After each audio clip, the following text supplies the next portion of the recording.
In a truly beautiful land. Within our 50 states found counterparts of all the world's natural grandeur. This scenic beauty constitutes one of our nation's great resources, the heritage of natural splendor, which we must preserve for those who come after us. We Americans have made great strides in the protection of most of our natural resources. Under this concept, for example, we raise more wood than we use in the lumber and pulp industries because we grow trees like a crop.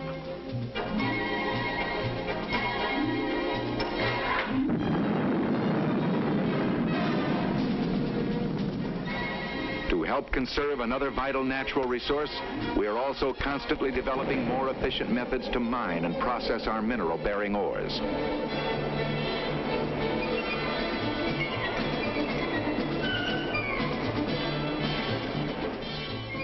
Conservation-minded oil companies use scientific spacing and advanced recovery methods in the drilling of wells, thus to ensure the wisest use of our petroleum reserves.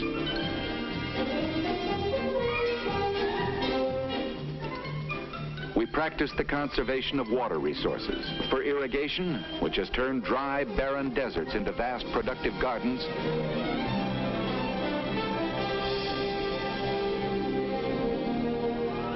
When it comes to the conservation of most natural resources, we are a responsible people. We want to conserve our natural wealth. We cannot leave to the generations who will follow us an empty and wasted land. To the best of our ability, we must pass on to them the land of natural riches that we enjoy in our time.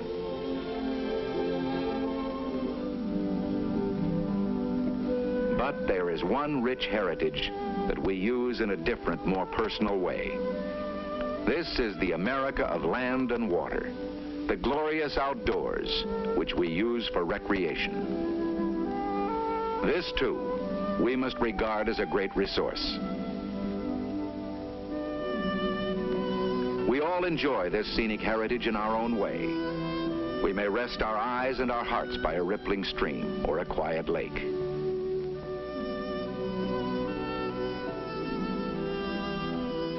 We can meet some of the natives, too, remembering that they were here before us and that they have a stake in the future of our open country.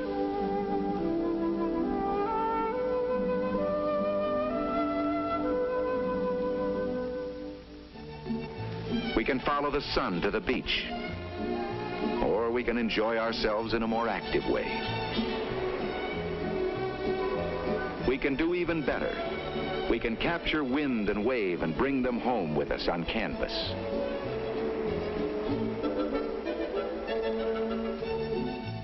Those without the artist's touch can still capture nature's beauty the simple way.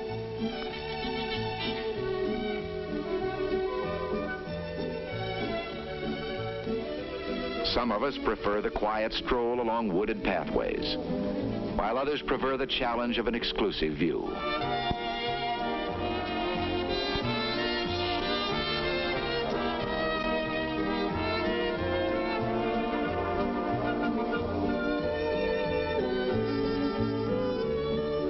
This land of ours, this inspiring resource of beauty and space, is a fountainhead from which we draw new energy and enthusiasm for the tasks that lie ahead.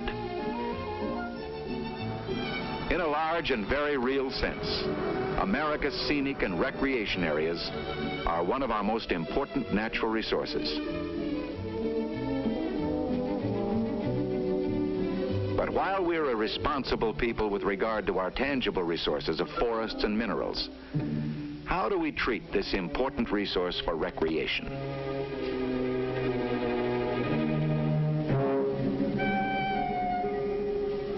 We go away from home on a vacation and take a holiday from responsibility.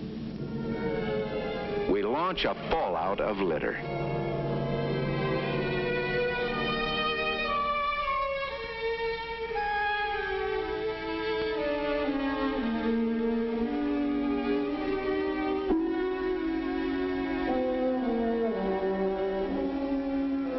The litter problem seems to get worse. Sadly and ironically, because of scientific advances and new improvements in modern living. Trash only becomes trash after it has first served a useful purpose.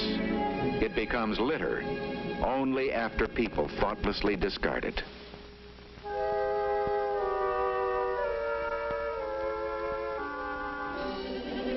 The art of modern packaging has helped to make our outings even more enjoyable. Almost anything we need is conveniently available. But it is these wonderful packages, cans, bottles, and paper containers thoughtlessly discarded, which we carelessly convert to litter across the face of our country. As highway miles increase and roads grow better, wider, smoother, leading to ever more interesting places, more and more of us are taking advantage of our great resources for recreation. Yes, with modern automobiles, an expanding highway system, and an increasing amount of leisure time, we go our happy way, spreading more litter in more places than ever before. And although considerable time and money have been spent to provide roadside litter containers, many a traveler still tries to hit them from moving automobiles. The average motorist for this kind of marksmanship is no Annie Oakley. This is not only a legal violation, but more importantly, an offense to the laws of decency. And not only do we Americans litter public property, which might be considered our own, but we invade private lands as well. You'd be surprised and shocked to find a party of strangers littering your front lawn. Yet has it occurred to you that many people will do what amounts to the same thing on private property where they've gone to hike, fish, or hunt?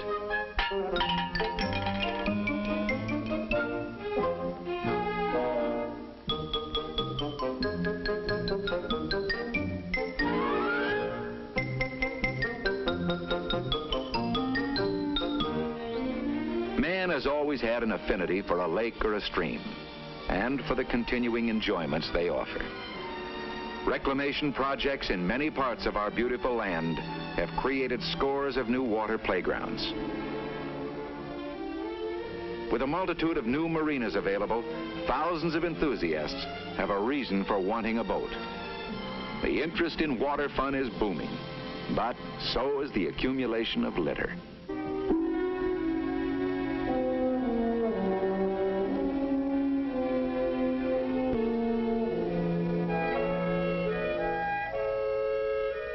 Water litter is not only unsightly, floating debris can be dangerous, even tragic.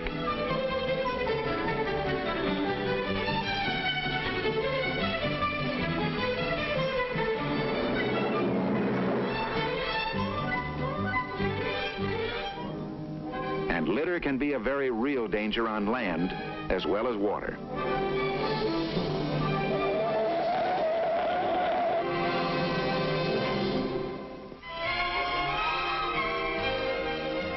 The growth of winter sports brings out legions of happy enthusiasts.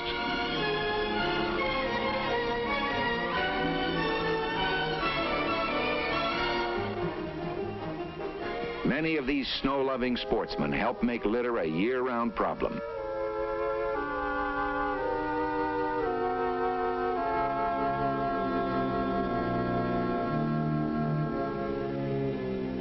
When rubbish is discarded in the winter snow, Wildflowers are not all that bloom in the spring.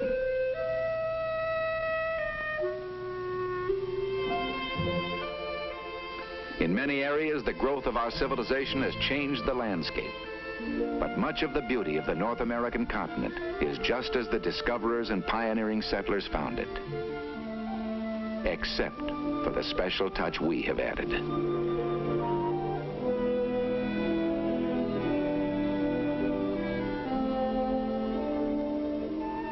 There was a time when the ruthless cutting of timber threatened to denude our land, when we ripped the earth apart in our quest for gold,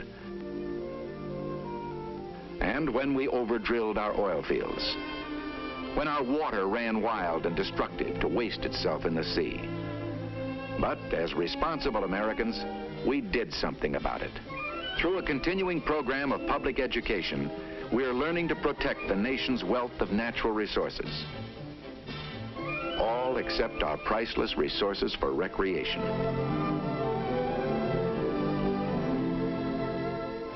The need has become critical for us to protect and preserve the lovely land we hold in trust for future generations. The time has come to do something. And by a strange paradox, this is really the easiest of all national problems to solve. Instead of going on the ground or into the water, discards go into a litter bag. Any grocery sack will do, or a cardboard box. Where there are trash receptacles, let us use them. If a public litter container is not available, there's always the one at home. For the car, plastic or other permanent litter containers are inexpensive, simple to install, and best of all, easy to use. When it comes to litter, you can take it with you.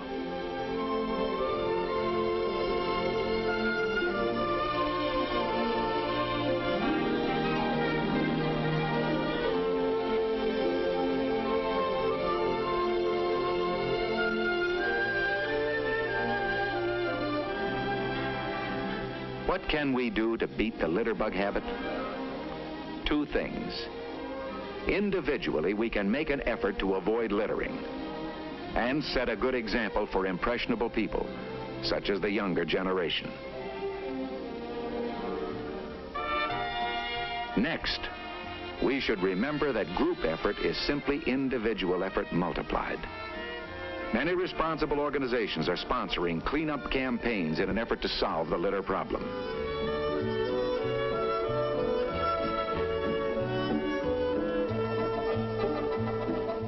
Youth organizations are also becoming aware of the problem and are campaigning on many fronts.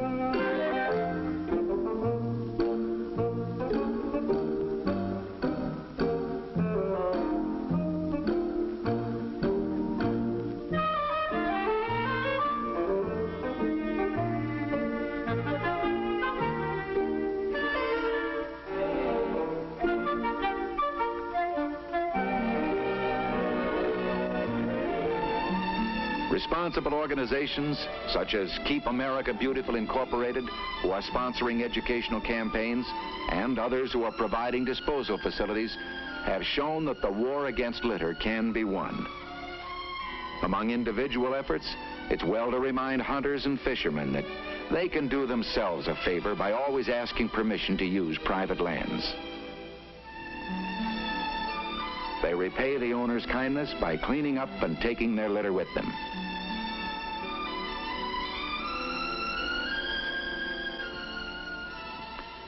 Visitors who leave their litter behind can turn a welcome into a lockout. In fact, the lockouts have already started. In more than one locality, a public trout stream has become closed because of the expense of cleaning up litter left by careless fishermen. In other areas, Stretches of beach have been closed because of a few people who can't remember their manners. As the situation grows worse and the cleanup costs continue to mount, wouldn't it be a shock to find closed signs on public recreation areas? While this extreme situation hopefully will never happen, it does point up one fact that is immediate. As taxpayers, we pay dearly and in many ways for our messy habits. The United States Forest Service alone budgets $2.5 million annually for its house cleaning job in the national forests after the citizens depart. The total national bill for litter cleanup is now estimated at $500 million a year.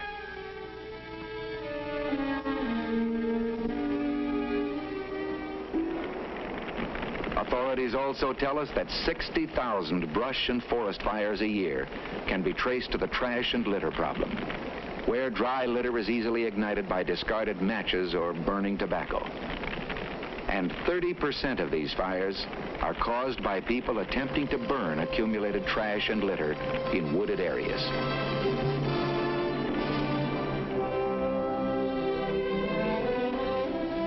Our beloved country is faced with many complex problems, but solution of the litter habit surely is not one of them. We can solve that one ourselves, you and I. We need live only by a simple creed. Let no man regret that I passed here. Let us remember that America, the beautiful land, is not ours alone. This is our land, but it's ours only for the time being. It belongs also to those who are very close to us and to people whom we will never know. They, too, are entitled to continued enjoyment of our great outdoors. This heritage of splendor belongs to our children, to the generations of the future, on down the years for decades and centuries to come. America belongs to them, too. It's not ours to waste and to despoil. We hold this land in trust, a trust we dare not carelessly betray. Our great scenic splendors are one of our most vital resources, deserving of devoted care and protection. The challenge is so great, and the solution so simple, let's not fail. And as we conquer the problem of litter, we and all the generations of the long future will be rewarded with endless enjoyment and renewed inspiration. Let's keep America the land of beautiful tomorrows.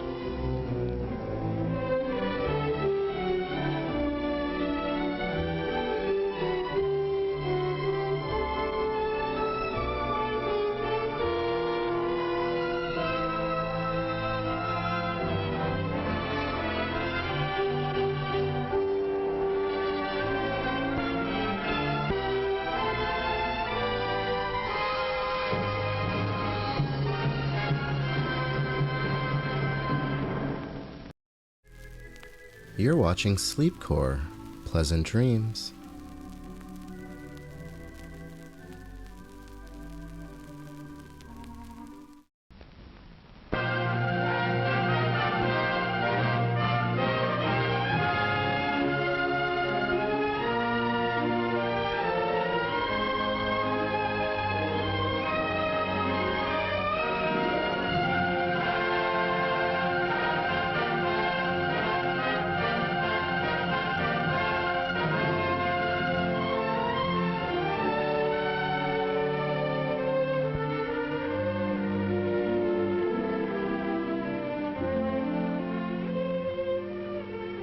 Just about every time I look at my son, Bill, I thank God he's an American. Whether he's working or playing, I thank heaven that we live right here in Coon Valley. I'd hate to have a son of mine growing up in some land where there's mighty little food and still less freedom. That's why I want Bill to realize just how lucky he is to be an American. And I want him to learn what this land of ours is like. This beautiful, breathtaking America.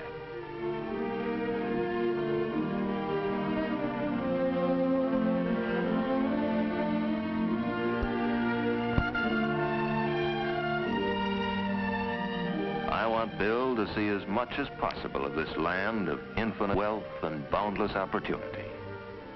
But I want him to know that there is also another America. The America of gutted hills and ravished valleys, of worn-out land and muddied rivers, rivers choked with topsoil from misused hillsides, rivers that yearly burst their bounds and wreak havoc on the lowlands because of crimes committed on the uplands.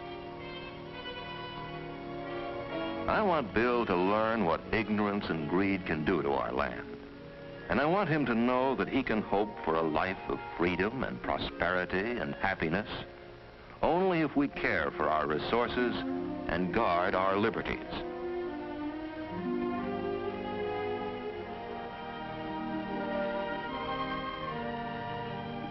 Here in America, 300 years ago, the oceans washed the edges of a continent almost untouched by man. The seas rolled in on sand or broken rocks that formed the threshold of a land on which great forests stood. Forests of oak and pine and fir, of chestnut and spruce and hickory. Forests that stretched 1,000 miles to where the prairie started. The prairie of knee-high grass that rolled another 1,000 miles. 1,000 waving, sun-drenched miles to where the mountains rose. Range after timbered range, with fertile valleys in between, until at last the land sloped down into another sea.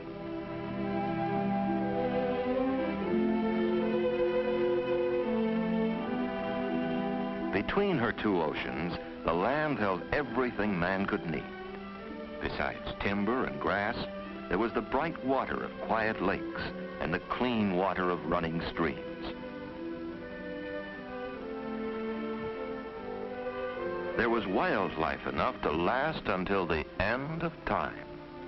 Millions of bison and antelope roamed the plains, and in the forests were deer and moose and bear.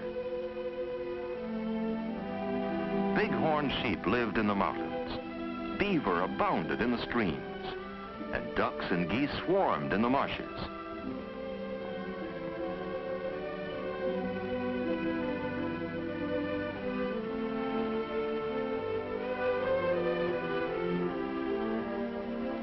Deep in the earth were oil and coal, copper and lead and zinc, iron and all the other metals with which to build a great industrial nation. And there was gold in the sands of western streams. But most priceless of all was the good, rich soil that, if handled with wisdom and skill, would produce fabulous crops for years to come. 300 years ago, there was but a handful of human beings on the continent. A few 100,000 Indians who pitched their teepees deep in the forest or built their dwellings high in the canyon cliffs. But then the white men came, bringing from across the sea the axe, the spade, the plow, the wheel, and the gun. Across the continent the white men rolled, first on wheels of wood, then on wheels of steel, hacking, ripping, and gouging as they went, building a great and mighty nation, and rearing their fabulous cities where once the teepees stood. Boston, Chicago, and Dallas, Washington, Minneapolis, and Omaha, Detroit and Atlanta, New York and Los Angeles. Everything that went into their building came out of the good earth, and everything that keeps all those city dwellers alive and comfortable comes straight from the land. Their clothes, their fuel, their shelter, their food, everything. Every bit of our wealth derives from the good earth. And yet, because of ignorance and greed, we've squandered the riches of our heritage. We have wasted our timber, ravaged our soil, polluted our rivers. Indeed, we have done all those things that have brought poverty and famine to other once rich lands.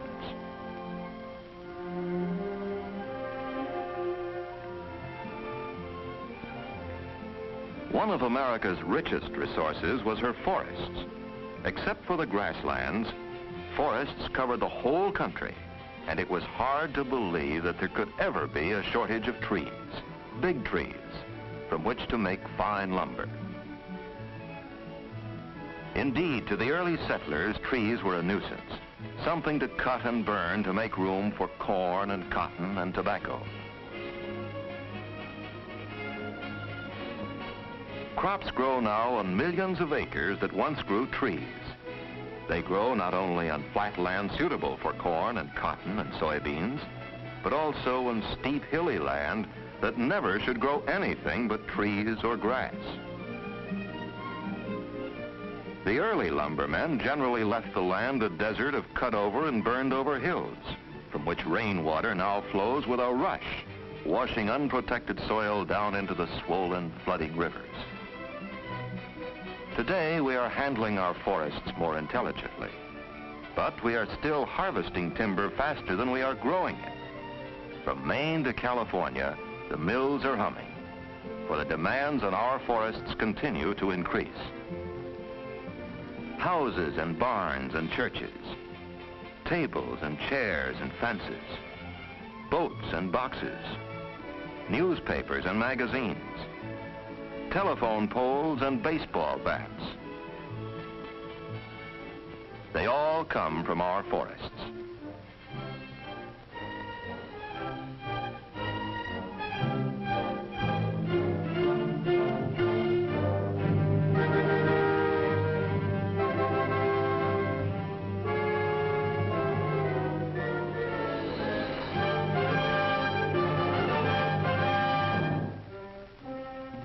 A forest gets rough handling even when lumbermen do their work well.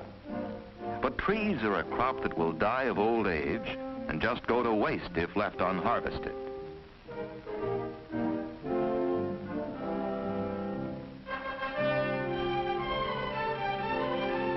So the intelligent thing is to cut only the big mature trees and leave the smaller ones. Where lumbermen practice this selective cutting, scars will heal after a few years, and the forest will soon produce another crop. Unlike other timber, Douglas fir grows best in full sunlight. So one patch after another is cut clean, while the surrounding areas are left to seed the cut-over patches and to retard erosion. You and I can best help preserve our forests by doing all we can to prevent fires. Every year, thousands of acres are burned because for just one moment, some man or woman, or some child, was careless. One cigarette butt tossed from an automobile did this. One hot match dropped in dry leaves destroyed this cow. One picnic fire not properly put out killed this fawn. If only people would be more careful.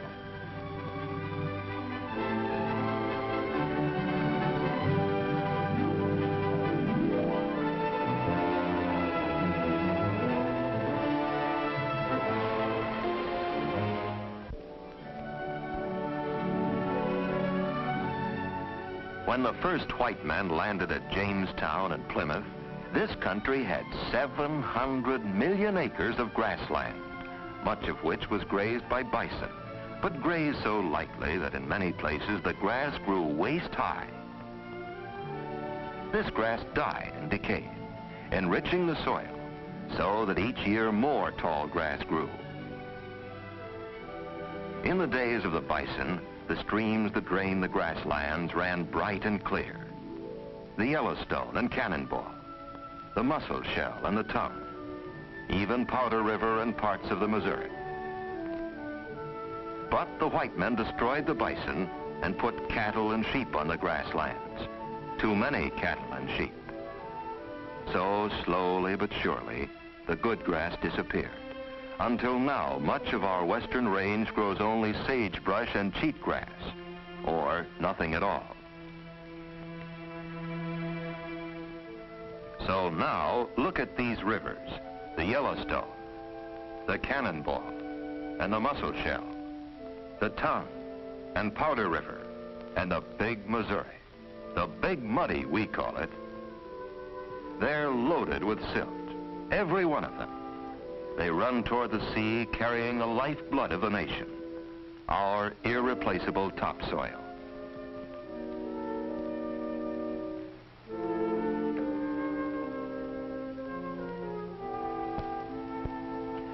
Grafton, Utah, so they tell me, learned about overgrazing the hard way. Not long ago, Grafton was a pleasant settlement whose people cultivated fertile fields along the banks of the Virgin River that flowed pure and clean out of the mountains. Today, Grafton is a ghost town. On the uplands above Grafton, there was good grass 50 years ago. But stockmen ran too many cattle and sheep on these uplands, so now good grass grows only in spots too rocky and too steep for cattle or sheep to reach. The rest of the range produces only the poorest of grass. Now it takes nearly 200 acres to support a cow. 50 years ago, it took 20.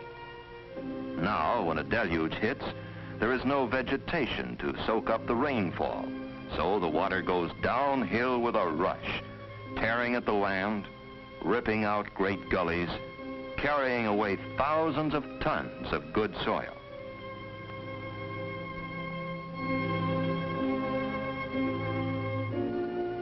"40 years ago, this big, raw-edged watercourse was a small gully. But with every storm, the gully grew, and more chocolate-colored water went boiling down into the Virgin River, which became choked with silt and sliced deeper and deeper into the fields that meant life itself to the people of Grafton. In its rush to the river, the water cut a gully near Grafton's graveyard. Here a stone stands in memory of a settler killed by Indians. But it was not Indians that killed Grafton. Grafton was killed by the men whose livestock overgrazed the watershed and brought on the floods that swept away the fertile bottomlands and left only willow-covered sandbars in the valley of the Virgin River.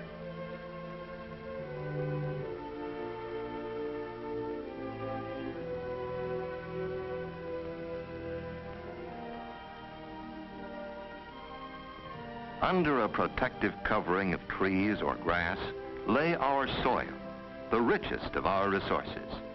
It was spread over the face of the land in a thin layer laid down by centuries of the growth and decay of trees and plants and grasses.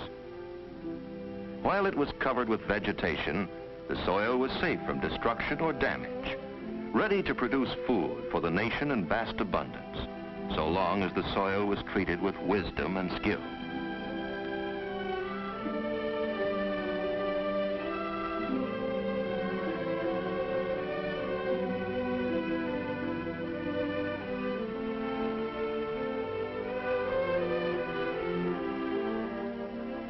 But when we cut and burned the forests, when we overgrazed the grasslands, when our plows bared the earth in the wrong way or in the wrong places, then we left the soil exposed to waters that wash and winds that blow.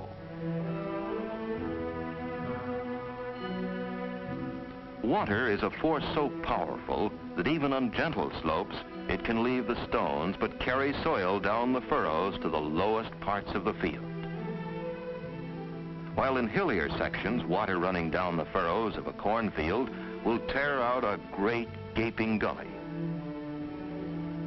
Once a gully starts, it keeps on growing unless brought under control by structures or by the restoration of protective covering. One of the finest of coverings, being used more and more for erosion control, is porch vine or kudzu. In the south, this vine, which is good feed for cows, grows vigorously and spreads rapidly.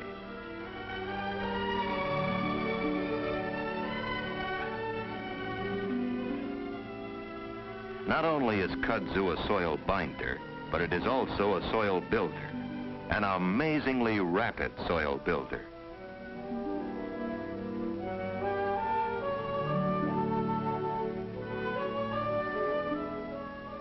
In a field planted up and down a slope, every furrow is a gutter to hasten water downhill. But when worked across the slope, each furrow is a little check dam that slows the downward passage of water and gives it a chance to sink into the earth. Planting slopes in strips helps still more to break the rush of water, especially if strips of some cover crop like alfalfa are alternated with strips of less well-covered soil. Of course, the ideal way to control water is to lay a field out in contours and plow across the slope rather than up and down.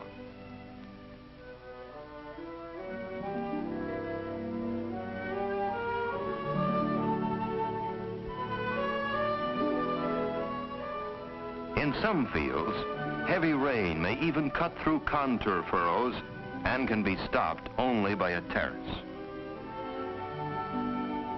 In other fields, it is better to let the water run down its most natural courses and grow only a protective cover of grass on them. These grassed waterways are excellent insurance against erosion from bad storms and are worth whatever space they require.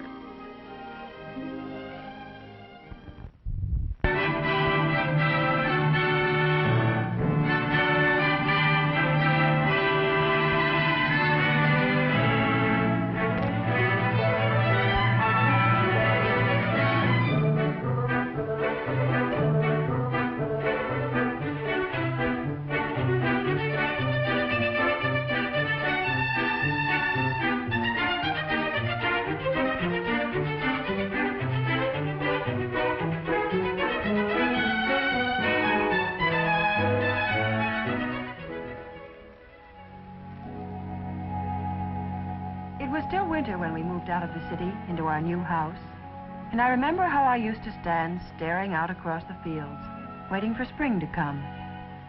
Jim used to tease me. He'd say, "If it arrives while I'm at the office, be sure and phone me, darling." But actually, he was just as impatient for winter to end as I was, because now, as soon as the snow melted, for the very first time, we were going to have a garden of our own. And what a garden! I could see it already in my mind's eye. Spirea, cool white lilies, tall tulips nodding in the sun,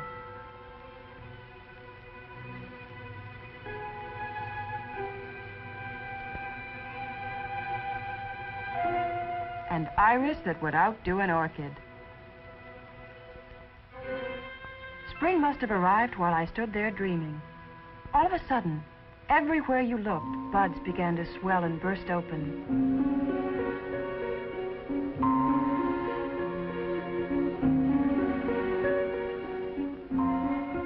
Leaves unfolded and lay on their backs, looking up at the sky.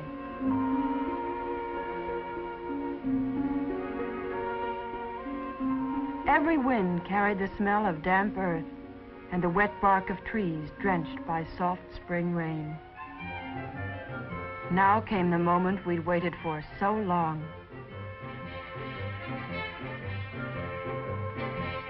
Out we went, gay as larks, wearing what the well-dressed gardener should wear, and trying not to look self-conscious in our new robe. Ah, what bright new tools, and what bright shining hopes we had.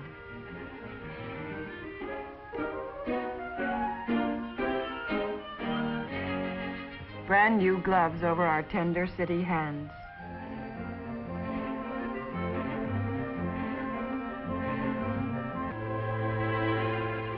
The first trowelful of earth was like a ceremony, a solemn dedication. This was our earth, our very own, more wonderful than any other soil. Miraculous in the hand, our land.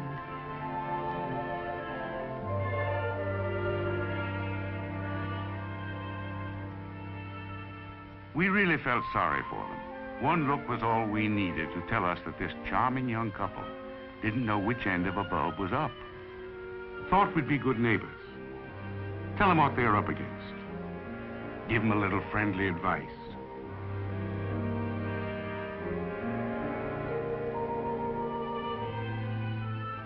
I broke the bad news gently. Folks, I said, you've got about the worst soil of anybody this side of the Mississippi.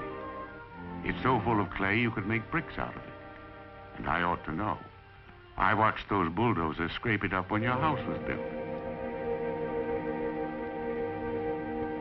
Then I tried to explain why plants have such a hard time in clay or problem soil. If you could look below the surface, you'd see that the particles of clay lie overlapping each other. When water strikes them, the particles begin to absorb it as fast as they can. But the water expands them, makes them press more and more tightly together until the surface is sealed almost shut. The water has a hard time getting down, and the seedlings can't come up. When the water evaporates under the heat of the sun, the particles shrink back to their original size, and the shrinking causes cracks in the soil. Water is lost even more quickly, and the surface becomes caked and dry. If you cultivate soil like this, it doesn't solve the problem. Cultivation will break up any soil into tiny aggregates and make the soil fine and porous. But when the water strikes these clay aggregates, they disintegrate. They revert to their original structure, and the trouble begins all over again. So that's what your plants are up against, I told them, bad soil structure.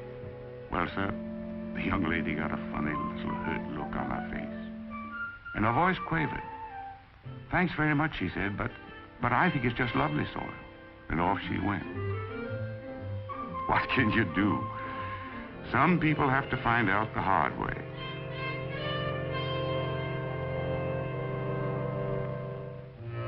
We were defiant now. We were going to show our good neighbors, the Harringtons, that our soil was as good as theirs any day. What if it was sort of sticky and hard to spade up? You can't have a garden without hard work. And Jim never let out a whimper. He was game right up to the last blister.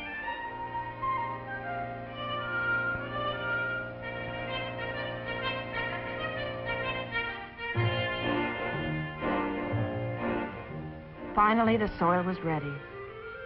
Carefully, oh so carefully, I laid out each row of the seed bed.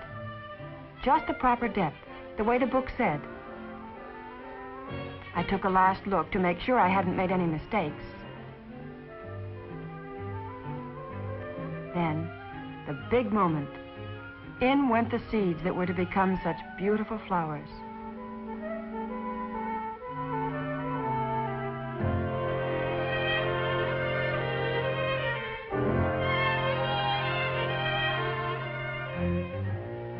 Meanwhile, in spite of our nosy neighbors, Jim was having a wonderful time taking plants out of pots and putting them into the ground. He had never done anything like this before, and he was amazed to find out how good he was at it.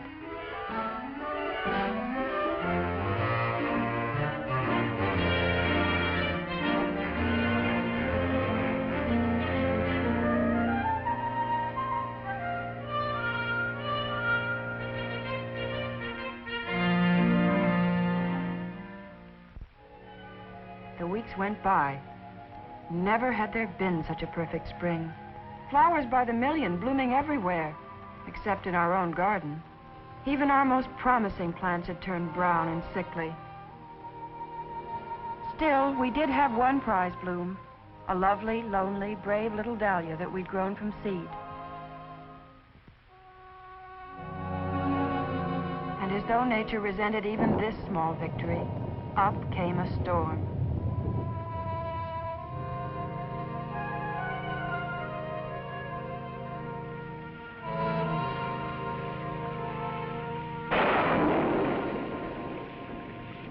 That's when we found out that rain can be either a blessing or a catastrophe, depending on what your soil is like. For us, it was a catastrophe.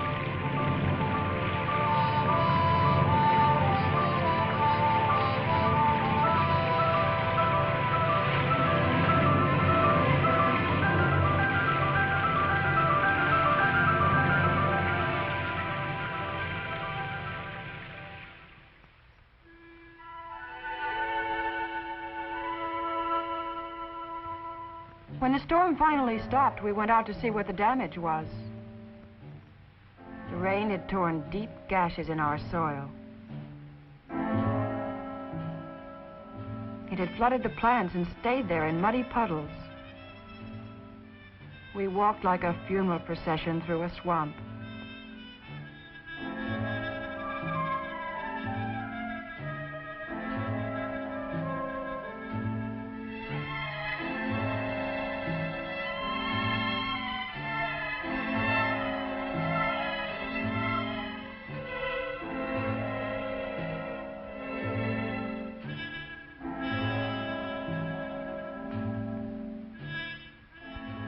The final blow was the dahlia.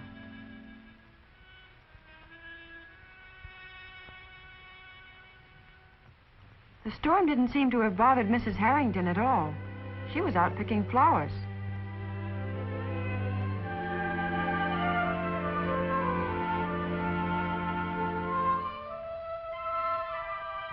Imagine my consternation when I found out they were for me. I knew she meant well, but I didn't want her flowers. I wanted my own. After the ruinous rain, the earth slowly dried. It hardened and cracked.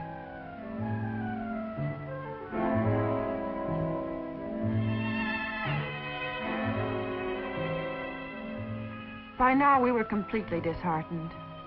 It was obvious that we just couldn't grow anything at all, while our neighbors could have beanstalks right up to heaven if they wanted.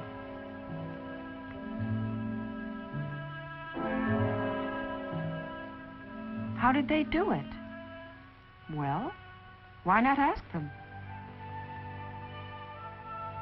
So over we went to get the advice we should have taken in the first place.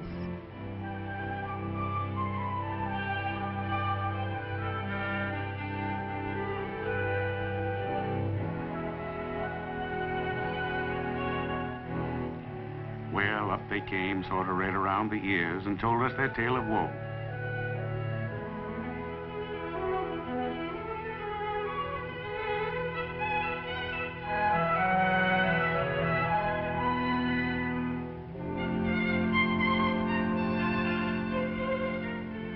When they got all through, I said, well, folks, don't get discouraged. It takes a lot of things to make a garden grow, and one of the most important is the physical structure of the soil itself. Here's something you ought to try, a new chemical soil conditioner called Trillium, made by Monsanto. It'll really do a job on that miserable soil of yours. I wish we'd had it 10 years ago when we first started our garden. It would have saved us a lot of time and a lot of headaches. You're watching Sleepcore, media for insomnia.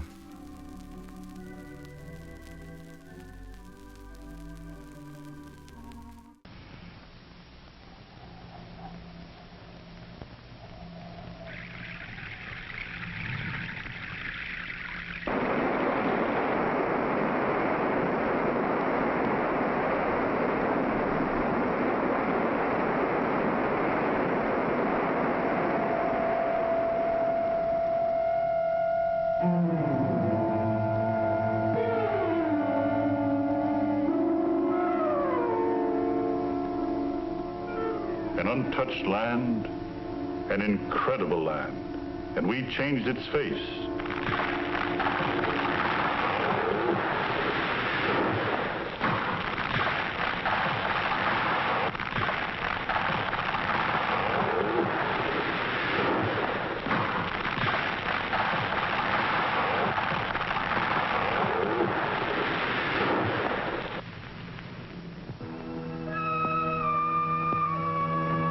There was timber in the North Country, and we left vast tracts, cut over, burned over. In the South, rich croplands, and we left farm after farm, gutted and eroded. West was the grass, buffalo and blue stem, as high as a buffalo's flanks.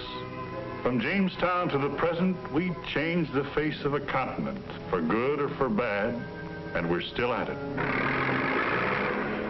From Union Point, Georgia to Hobart Mills, California, the work of hands and machines is changing the land.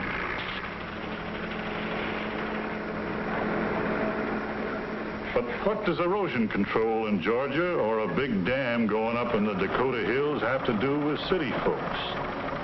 Look at it this way. 200 years ago, most Americans knew about the land. They lived close to it. They worked it. Then came steam power. And steam meant factories, and factories meant cities. And today, most Americans know next to nothing about the land. And yet, we're all closer to the land than we think. Wander around the country. Check up on the Iowa topsoil, the forested hills of New England. Look to the land. On Springfield Mountain there did dwell a lovely youth. I knew him well, this lovely youth. One day did go down to the meadow for to mow. Things seem to be prospering around here. New England villages as cleanly tailored as ever. That tidy-looking country. But let's take a closer look. Here's a good place to stop. Auction going on. Wonder what's the trouble. Do I hear $7? $7 over here. Who say $7.50? Do I hear $7.50? $7.50 there. $8 over here. Do I hear $9? $9. Do I hear $9? Who bid $9? Do I hear $9? All done? Sold. All right, we've got a... The county agent's always a good man to talk to. Ask him about things past and present in this section of New England. That's a big question, isn't it, Charlie? Sure is. Take this farm here, for example. Lots of prosperous farms all over New England, but this one's being auctioned off today. Furniture, kitchen plates, the old family pictures. Family settled here about 175 years ago. Plowed down the rocky slopes that never should have been plowed. The land played out. Hasn't been much of a living out of it for years. Do I hear 14? There's a man with 14. Do I hear 15? Do I hear 15? You won't be sorry. Up on the big hills, back 100 years or more, they were cutting down the trees. And the old-time logger operated on a policy of cut out and get out. And then along the rivers, the factories came, pouring out industrial wastes, wool scourings, processed water from paper and textile mills. Fish and wildlife killed. Recreation for city folks spoiled. Drinking water for cities polluted. And yet, in spite of the scars of 200 years, Connecticut Valley looks rich and is rich, even though we've got problems, same as any other section of the country. Let's look at another section of the country. Cross a couple of state lines, past the rich fields of the Pennsylvania Dutch country. Let's look south. Oh, Weevil, I'm a little black bug, come from Mexico, they say. Come all the way to Alabama, just looking for a place to stay, just looking for a home, just looking for a home. Oh, Weevil, south. South of gullied cotton lands and old plantation mansions. That was your picture of the South 20 years ago. But with this visit, things look different. The South grows green.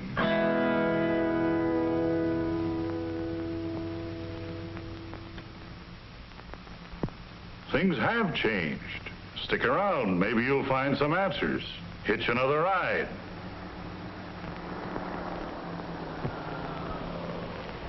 Give a fella a lift? Sure, hop in. Move over, Jamie. As you drive along, talking about this and that, you piece together this man's story. I had a good cotton farm in Alabama, Dallas County. My father had it before me, his father before him. I'd always expected my son to have it one day. Giddy up. But that's not the way things turned out.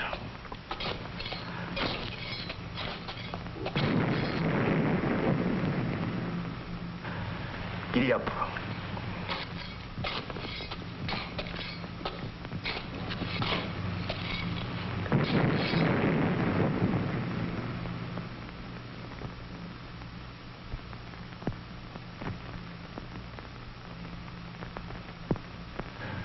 Jamie, Like to go over and see what's up?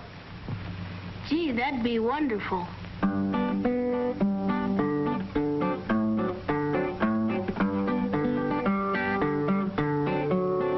About the last time Jamie'd be seeing this old place.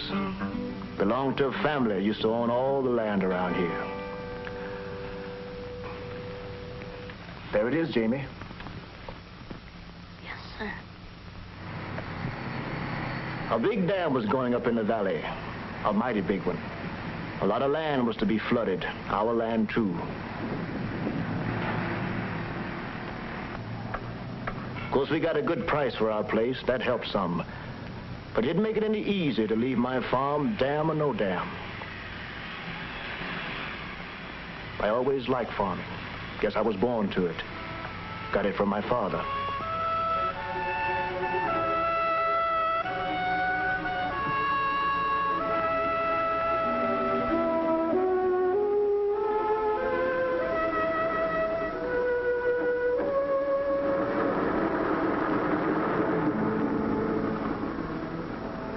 We were on the move, and so was the South from the looks of things. Cotton used to grow out there, but the land washed and wore out. Now it's first-rate pasture for beef cattle.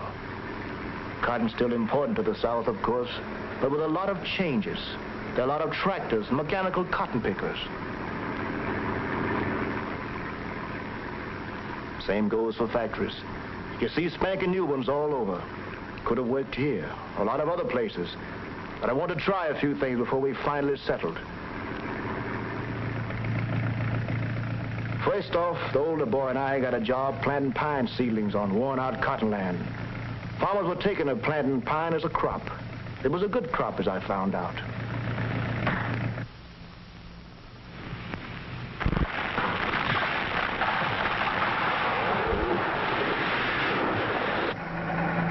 From the pine forest, I went to work in a pine mill. Smart growers would never cut more each year than would go back each year. You're watching Sleepcore. Sleep tight.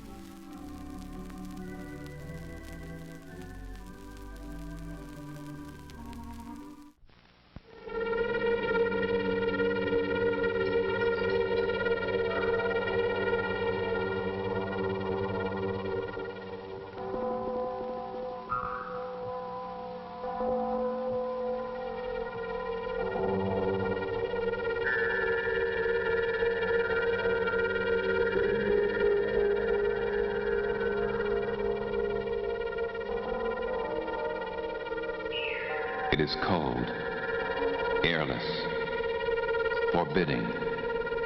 The very precision of its operation, like a surrealistic dream. We can measure its movement and depth, but our minds cannot fathom its spiritual geometry. There are those among us who can comprehend its physical forces, but in the inner structure of our beings, we have not yet digested its meaning.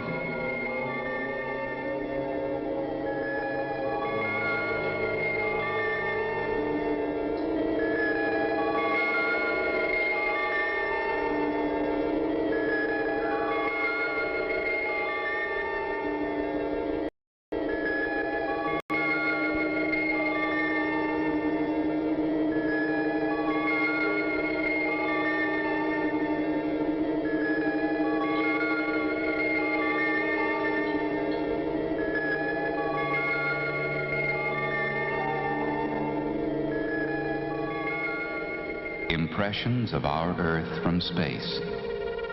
Swirls of blue and white and green, illuminated sharply against a black background. A distant, cold beauty. Silent, lonely, timeless. From high above, seemingly placid.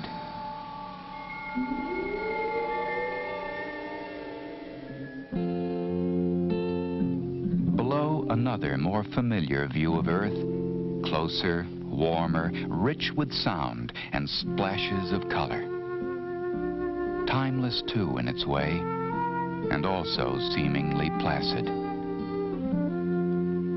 standing on the continental divide, 2 miles high, only 6 feet wide. Snow covers Colorado River's head, a mountain bowl, icy watershed. A snowflake melts on desert land, a crystal flake brings life to a grain of sand.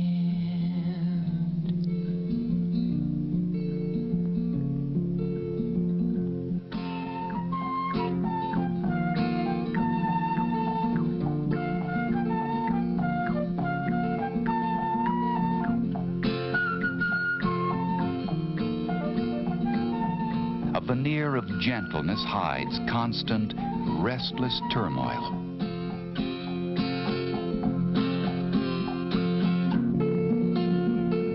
Sometimes peaceful, often suddenly and violently not.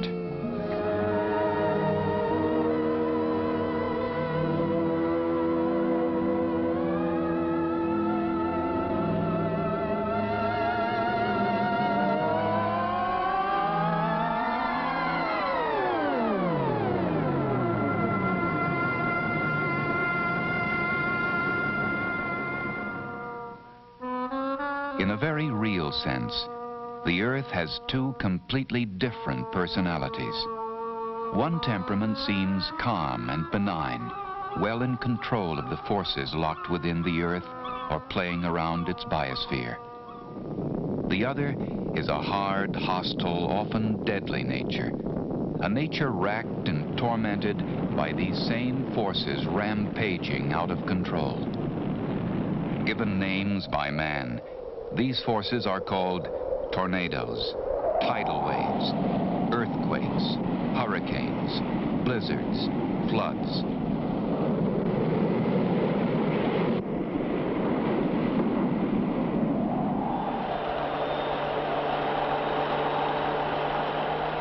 Having buffeted the Earth since it was born, these are natural forces which, when they strike populated areas on an increasingly populated planet, become natural disasters affecting people physically and mentally. And as if natural disasters aren't enough, man has added some of his own. Disasters whose destructive potential far outstrips anything nature itself has been able to produce. The incredible, awful, and sudden power of a nuclear explosion. And the insidious, creeping, and in the long run, perhaps the most destructive force of all, the thing called pollution.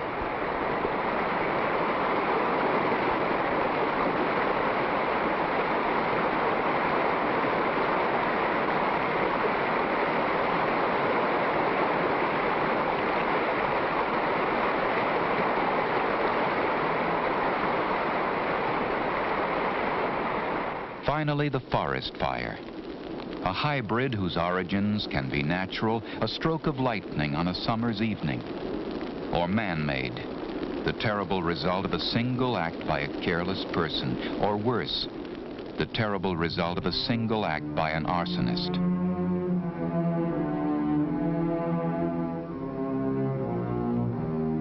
Although these destructive forces are created by different sets of conditions, they all have one thing in common. In their wake, they leave indiscriminate devastation. Homes, whole neighborhoods, businesses, sometimes remarkably entire towns and cities are wrecked. Normal life is disrupted.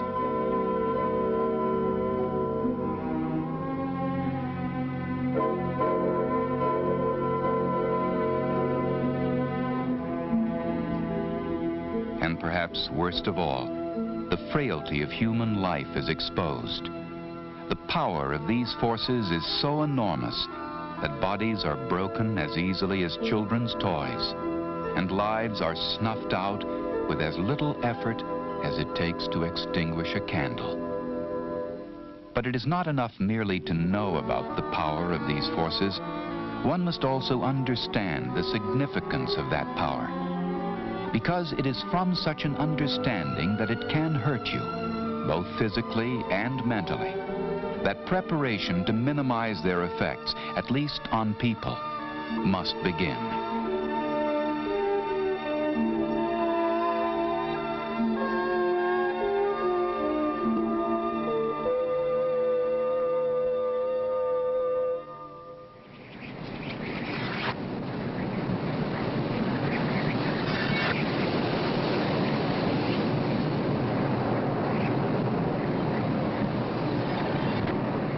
Preparation must begin before an emergency occurs. But to be fully effective, it must continue during and after that emergency. Simply put, preparation is man's manifestation of an instinct as basic as self-preservation. With few exceptions, these disasters give ample warning of their approach. Before an emergency, it is the knowledge of and the ability to recognize these warnings. That is preparation.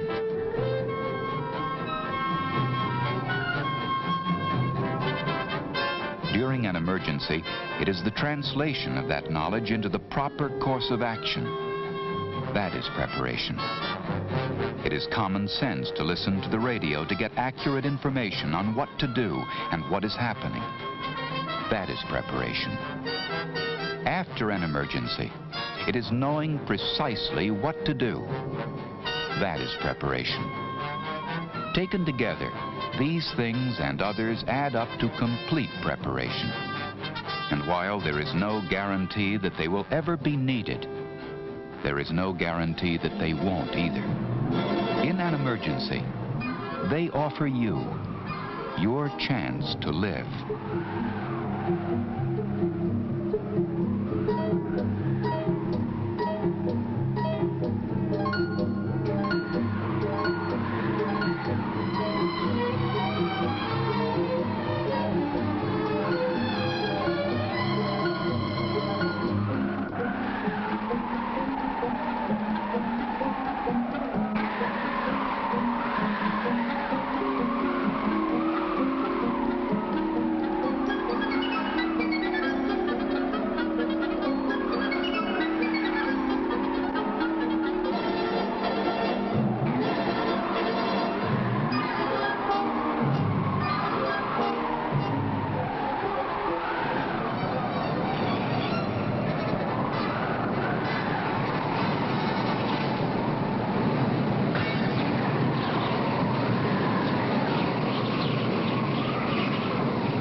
Impressions of our Earth from space.